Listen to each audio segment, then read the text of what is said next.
Selamat datang kembali dalam kelas online Deep Learning Anti Ribet bersama kelasdasyat.com. Kali ini kita akan membahas strategi implementasi bertahap. Siap buat bikin perubahan, tapi tanpa ngerasa pusing dan terbebani? Oke, yuk kita mulai. Coba deh, kita jujur-jujuran sebentar. Setiap kali dengar istilah deep learning atau pembelajaran mendalam, apa sih yang pertama kali kepikiran? Seringnya otak kita langsung bilang, waduh, ribet nih. Rasanya kayak langsung ada tumpukan pekerjaan baru. RPP harus dirombak total, semuanya kerasa berat. Benar kan? Kalau Anda ngerasain hal itu, tenang. Anda nggak sendirian kok. Banyak banget loh pendidik yang perasaannya sama persis. Gimana nggak? Istilahnya aja udah kedengeran wah dan rumit banget, seolah-olah nuntut kita jadi ahli dalam semalam.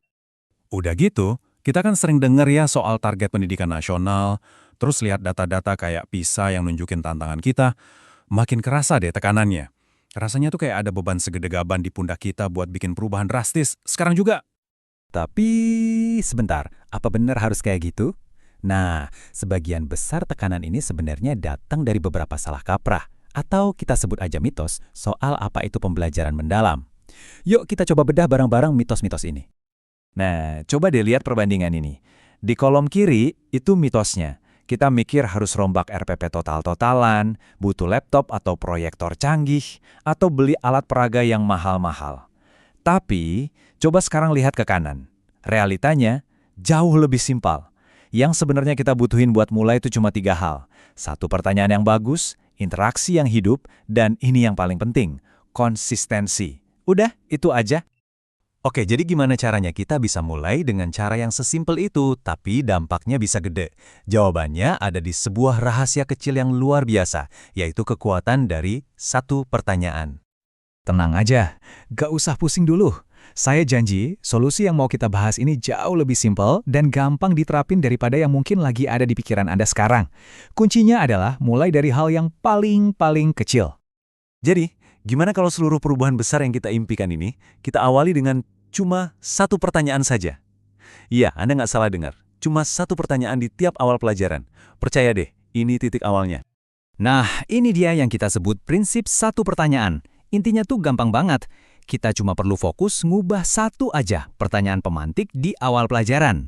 Dari yang tadinya pertanyaan tertutup, yang jawabannya singkat dan bisa dihafal, kita ubah jadi pertanyaan terbuka yang mancing siswa buat mikir, buat diskusi, dan buat berinteraksi lebih dalam. Filosofi di balik strategi ini tuh kuat banget loh. Langkah-langkah kecil yang kita ambil ternyata bisa menciptakan dampak yang luar biasa besar. Jadi ini bukan soal revolusi semalam, tapi soal evolusi yang konsisten, hari demi hari. Ini adalah mantra yang perlu banget kita pegang. Lebih baik perubahan kecil yang konsisten daripada perubahan besar yang berhenti di tengah jalan. Kenapa? Soalnya perubahan besar seringkali bikin kita capek, kewalahan, dan akhirnya nyerah. Tapi perubahan kecil yang kita lakuin tiap hari, itu bakal numpuk dan jadi hasil yang signifikan banget.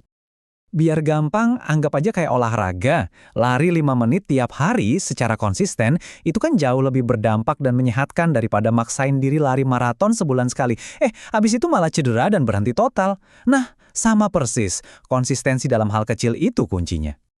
Yuk kita lihat contoh nyatanya. Misalkan topiknya soal Sungai Ciliwung. Pertanyaan lama yang modelnya tertutup tuh kayak gini. Apa penyebab pencemaran sungai? Jawabannya kan tinggal hafalin dari buku ya. Sekarang bandingin sama pertanyaan baru yang terbuka.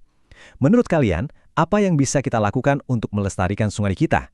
Nah, beda banget kan rasanya. Pertanyaan ini langsung ngajak siswa mikir kritis, punya empati, dan cari solusi bareng-bareng. Jadi nggak perlu nunggu semester baru, nggak perlu nunggu ada pelatihan khusus. Perubahan ini bisa Anda mulai, kapan? Besok pagi. Ya, sesederhana itu. Ini tantangan sekaligus ajakan dari saya buat Anda. Besok pagi, pas Anda masuk kelas, coba deh lihat rencana pelajaran Anda dan ubah 1 saja pertanyaan pembuka Anda jadi lebih terbuka. Cuma itu, nggak ada yang lain. Lakuin itu aja dan coba lihat apa yang terjadi di kelas Anda. Jadi, pertanyaan terakhir ini bukan dari saya, tapi untuk Anda renungkan sendiri. Setelah mendengar semua ini, coba pikirkan, 1 perubahan kecil apa yang akan Anda lakukan besok untuk memulai perjalanan yang luar biasa ini?